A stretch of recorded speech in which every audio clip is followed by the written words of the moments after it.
It's hard to mention Batman without mentioning his legendary voice actor, Kevin Conroy.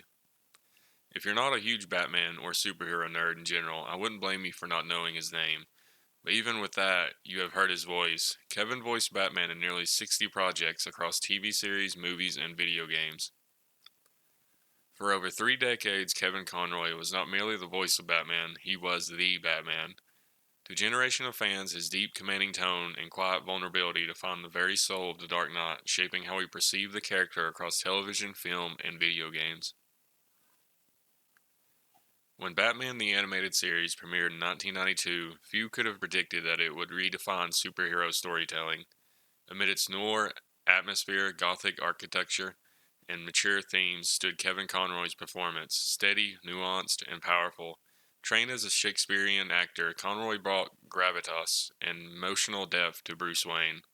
His simple yet brilliant choice to make Bruce and Batman sound different would become a standard that nearly every actor since has swallowed. In Conroy's hands, the duality of the character wasn't a gimmick, it was a tragedy.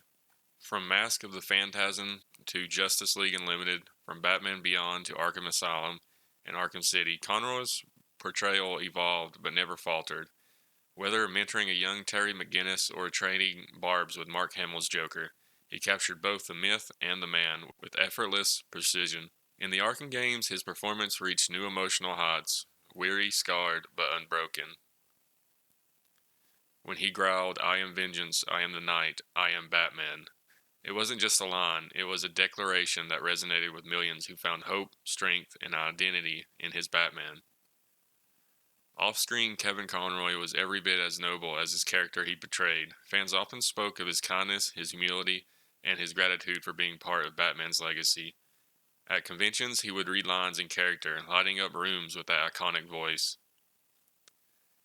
In 2019, he finally donned the cape and cowl in live action for Crisis of Infinite Earths, portraying an older, broken Bruce Wayne, a poetic full circle for the man who had given Batman his humanity for nearly 30 years. Kevin Conroy's Batman wasn't just a hero who fought villains, he was a man who fought himself, and in that struggle, we saw something profoundly human.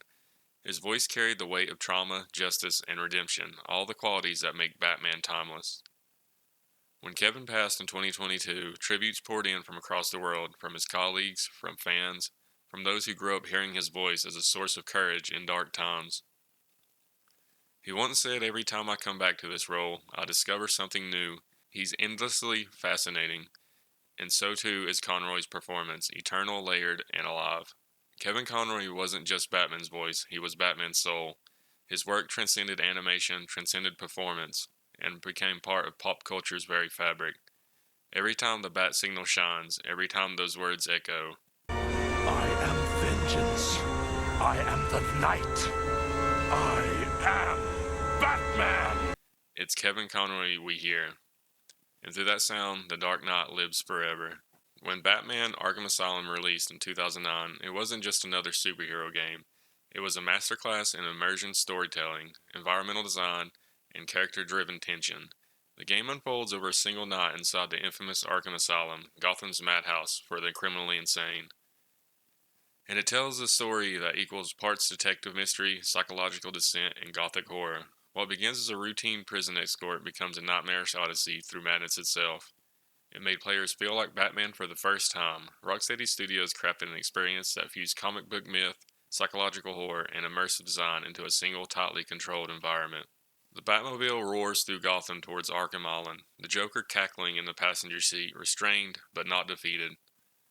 Immediately, Rocksteady establishes tone through stillness and sound, the rain, the hum of the Batmobile engine, the Joker's taunts. Batman's first words are minimal. "I caught him." His voice is measured, but his suspicion is clear. The Joker wanted to be caught.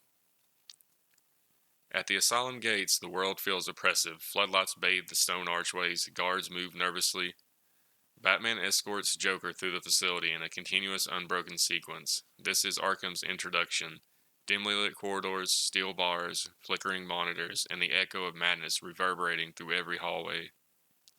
Passing Killer Croc is the first true jolt. Croc, chained and muzzled, towers over everyone. He sniffs the air and promises, "I'll kill you next time we meet." Batman's only reply, "I'll be waiting." Its subtle foreshadowing, a seed planted early for one of the game's most suspenseful sequences.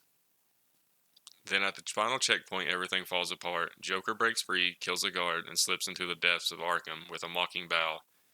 Harley Quinn appears on security monitors, dressed in her twisted nurse's outfit, declaring that Asylum now belongs to them. The night has begun.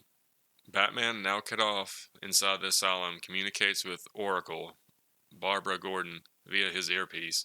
She becomes his lifeline, his digital partner, guiding him through Arkham's labyrinth.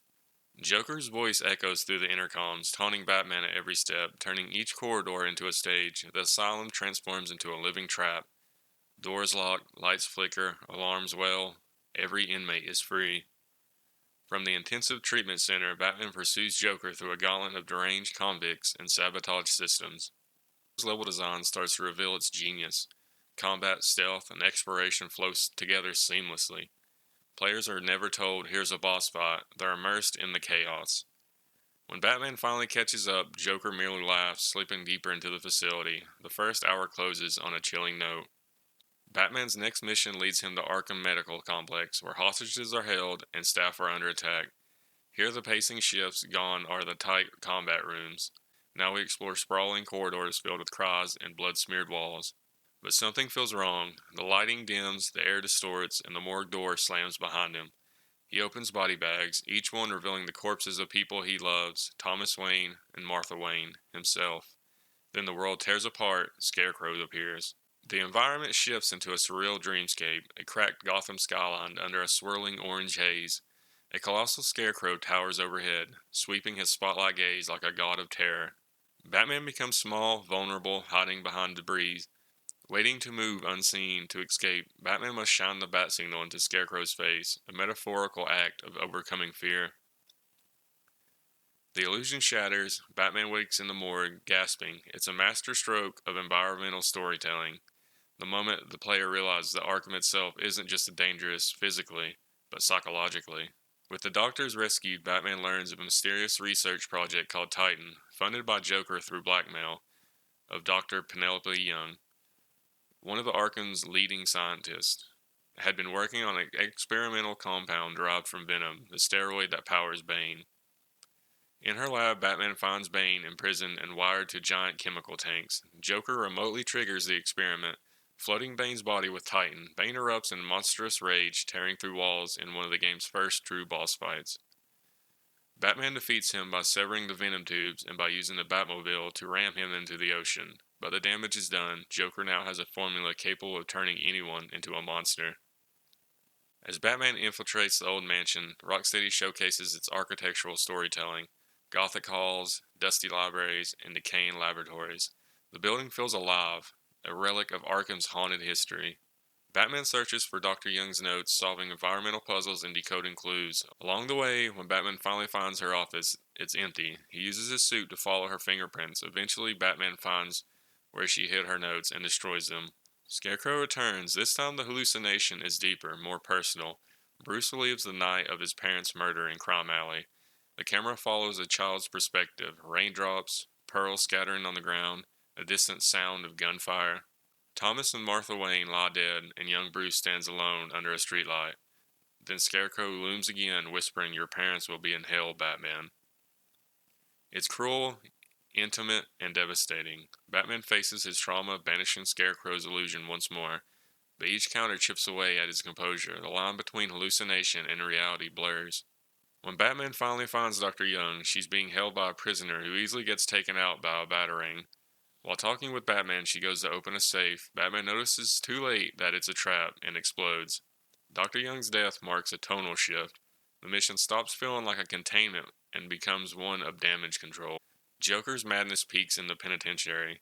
His own private circus, Harley Quinn controls the cameras, turning the prison into a carnival of violence.